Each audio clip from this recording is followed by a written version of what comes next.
L'info éco avec Capital.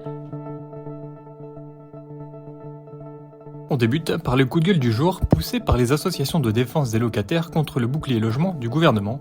Pour faire face à l'inflation et à la progression des loyers, l'exécutif a finalement tranché. Il limitera l'augmentation des prix à la location à 3,5% jusqu'à la fin juin 2023.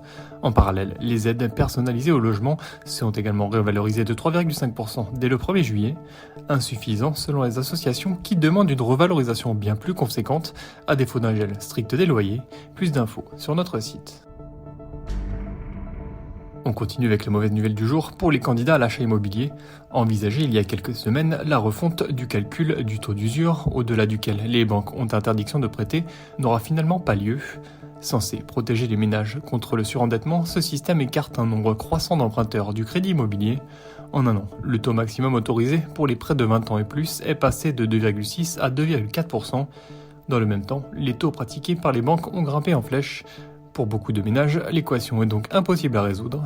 Retrouvez nos explications sur capital.fr.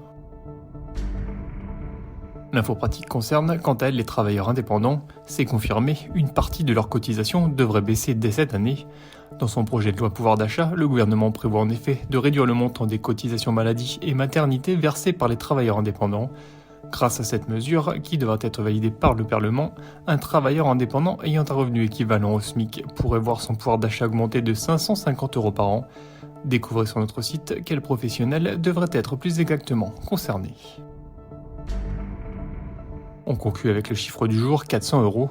C'est le montant de l'aide que pourrait vous verser votre entreprise durant les 2 prochaines années si vous vous rendez au travail en voiture. En réponse à la flambée des prix à la pompe, le gouvernement veut inciter les employeurs à alléger le coût des déplacements domicile-travail de leurs salariés. Dans son texte pour le pouvoir d'achat, il entend donc relever le montant de la prime transport totalement défiscalisée de 200 à 400 € par an. Et les cyclistes ne seront pas laissés sur le bord de la route. Le plafond du forfait mobilité durable pourrait aussi être augmenté en juillet. C'était l'info éco avec Capital.